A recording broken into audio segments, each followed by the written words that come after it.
My name is Sandra. I'm 25 years old, and I think my husband is hiding something inside our house. Not just a secret, something alive. We moved in 3 years ago. Everything looked perfect. Clean white walls, a flower garden out front, a warm kitchen. But something always felt off. It was the hallway. At the end of it, there's a single door. Wooden. Heavy. Cold even when the rest of the house is warm. My husband never let me open it. He said it was storage, that I shouldn't bother myself, but he locked it every night, every single night, even when he was in a hurry, even when he was half asleep. Sometimes I caught him just standing in front of it, listening. I would wake up at night and hear him whispering to the door.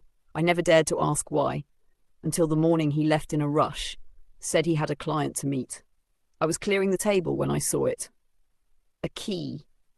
A golden, ancient-looking key lying flat on the table, like it had been waiting for me. The moment I touched it, the whole house changed. The air felt heavier. The shadows moved slower. My skin prickled like someone was watching me from behind. I held the key tightly in my hand and walked to the hallway. Every step felt like I was being pulled forward by something invisible. I reached the door.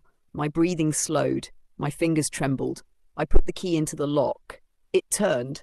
Click! But I didn't open the door. I leaned closer, trying to calm the storm inside me. Then I heard it. A whisper, soft and cracked, like it had been buried under the floor for years. Help! I staggered back. Then I heard it again, clearer, a little louder. Please, help me. And then, Sandra. My name, spoken from the other side of the locked door. My blood turned to ice, because I knew that voice. I hadn't heard it in over 2 years, but I could never forget it. It was Priscilla. My baby sister, the one who vanished without a trace. I Opened the door slowly. It didn't creak. It groaned, like something deep inside the walls didn't want me to enter. The room was pitch black, the kind of darkness that swallows the light before it can even touch the air. The smell was thick, like wet metal and rotting wood. It wrapped around my throat and squeezed. I stepped in with shaking hands, holding my phone's flashlight. The light flickered, then steadied. My breath caught in my chest. Chains bolted to the walls, some old, some new. And then I saw her, Priscilla, curled up in the far corner of the room like a forgotten rag doll. Her body was trembling, her face pale, sunken, filthy. Her hair was matted, her lips cracked. She looked barely alive. Priscilla? I whispered, crawling toward her. She flinched. Then she opened her eyes. She saw me, and she wept. I reached for her, sobbing now, shaking, touching her face to make sure it was real. Her ankle was chained to a thick pipe. A padlock held it shut. There were bruises on her wrists. She tried to speak. No sound came out. Only her eyes, begging, terrified. I wanted to scream. I wanted to rip that house apart, but I heard something outside. Tires. He was back. I jumped to my feet, heart pounding like a drum. I shut the door, locked it again, slipped the key into my bra. I wiped my tears and ran to the kitchen. Seconds later, the front door opened, footsteps, and then his voice. Baby? I turned, forcing a smile. My evil husband stood there in his usual white t-shirt, holding a bag of groceries. He smiled like nothing had happened. I smiled back. I almost vomited. He walked over and kissed my forehead. You okay? I nodded. Yeah, just tired. He glanced down the hallway. For a split second, his face changed. Then it disappeared. He laughed. You shouldn't worry so much. I said nothing, but inside me something had changed. I had seen what was behind that door. That night, I sat on the bathroom floor with the door locked, the lights off, and the golden key in my lap. I couldn't stop shaking. My baby sister was in a cage, right under my feet. For how long? How long had she been there, calling my name through the walls? I took photos before I locked the door earlier. My hands trembled as I looked at them. The chains, the bruises, the scratched symbols on the wall behind her. None of it felt real, but it was. I couldn't go to the police. What if he found out? What if they didn't believe me? What if he had someone inside? I thought of one person. Chuka. He used to be my closest friend. Quiet, focused, obsessed with technology and strange things. The kind of person who knew how to build things, spy, disappear. I texted him. We met in a dim, forgotten cafe in the next town. He sat across from me, silent as I told him everything. I showed him the photos. He stared at the screen, unmoving. Then he looked at me and said, You need to get her out of there. I know, I whispered. He nodded once. I can help. He brought out a small black bag, filled with gadgets I didn't understand. Motion sensors, tiny cameras, wires, batteries. "I'll set them up tonight," he said. "We'll get proof, then we find a way to break her out." I stared at him. I could barely breathe. "Chuka, what if he finds out?" He looked straight at me. "Then we burn the whole place to the ground." He stood up, slung the bag over his shoulder and walked toward the door. Then he turned back. "Sandra, are you ready to find out what your husband really is?" That night, after my evil husband went to bed, Chuka came in through the back. Quiet, careful, like a shadow. He wore black from head to toe. The small bag was strapped to his chest. We moved in silence. I led him to the hallway. The lights were off. Only the faint blue glow from his flashlight lit our path. He knelt beside the hidden room. "I'll plant one here," he whispered. He unscrewed a tiny black camera and slid it under the sideboard near the locked door. It was so small, it looked like a speck of dust. Then he placed another camera above the hallway light bulb, tilted it just slightly toward the door. A third camera went behind the curtain in the living room. "There," he said. "We'll see who goes in and what comes out." He looked at the door again, his face tensed. "You said you locked it?" I nodded.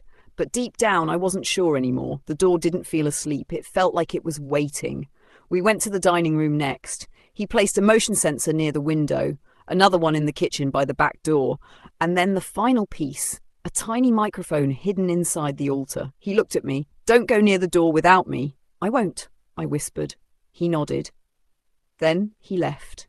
But I couldn't sleep, because around 2:43 a.m. the sensor triggered a motion alert on the app Chuka installed on my phone. Something moved.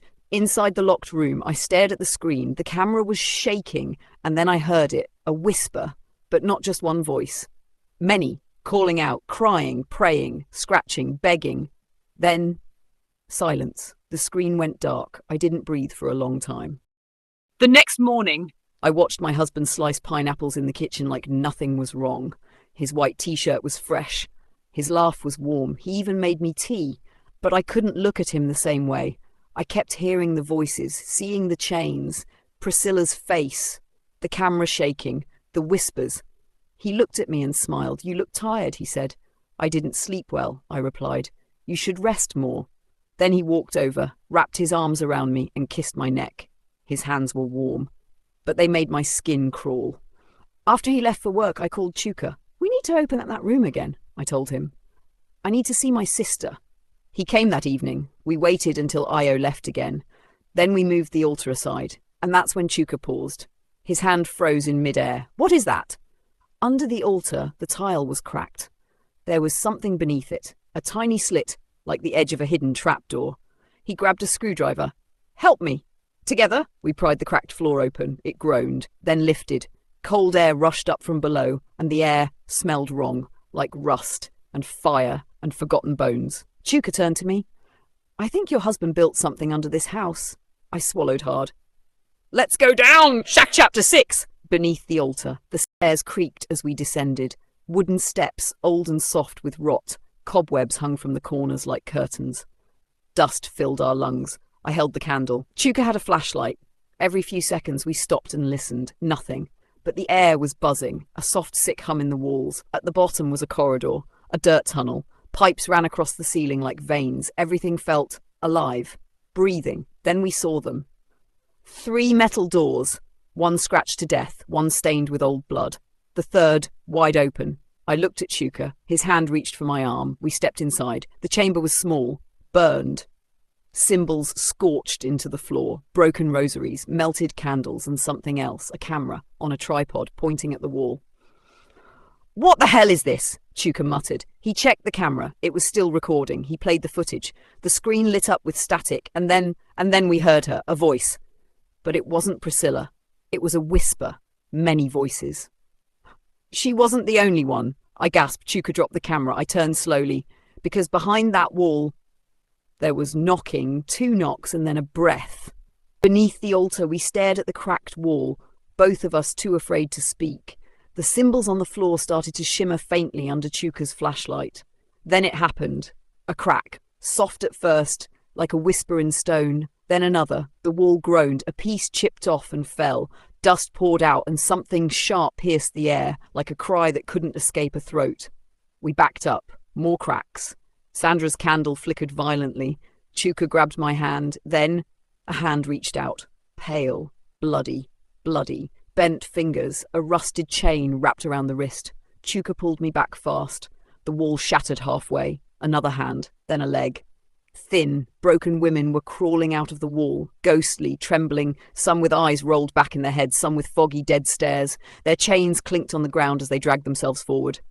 I collapsed to my knees. I was shaking so hard I dropped the candle. Then I heard it, a voice behind us. Low, calm. I told you never to open that door. We turned, and standing there near the broken altar was my evil husband. He was wearing a wrinkled white t-shirt. There was dust on his shoulders, and his face, expressionless. But his eyes were burning. Chuka stepped in front of me. Back away from her, he said. My husband didn't move. He just put his hands in his pockets and tilted his head. She was never supposed to be found, he said. His voice was empty, hollow, like something else was speaking through him. I couldn't feel my body anymore. Then the ghostly women behind us began whispering, soft, pained sounds. One of them reached toward me. Her fingers were cracked.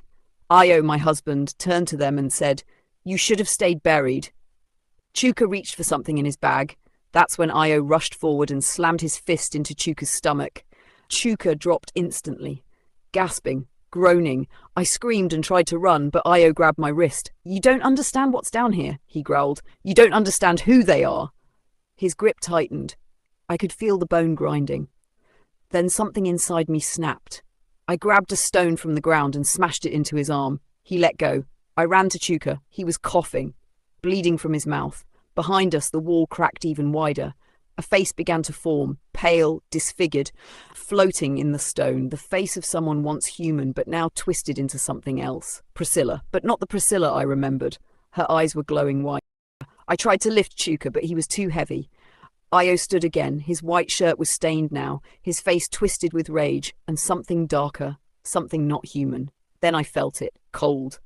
Behind me, I turned and I froze. Standing in the darkness was me. Another version of me.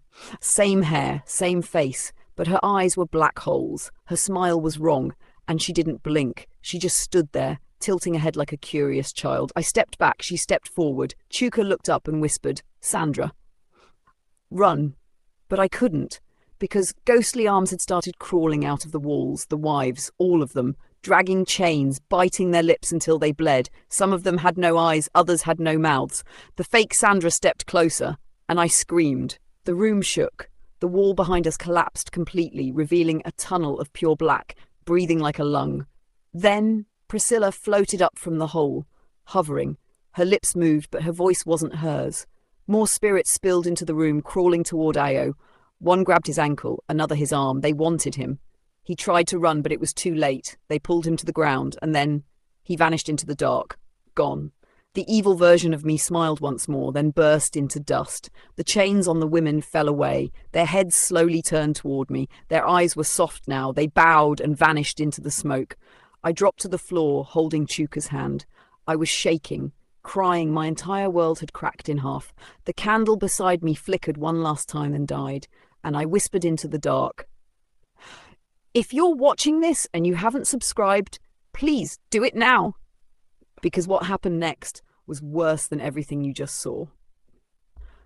Watch out for part 2, if you dare.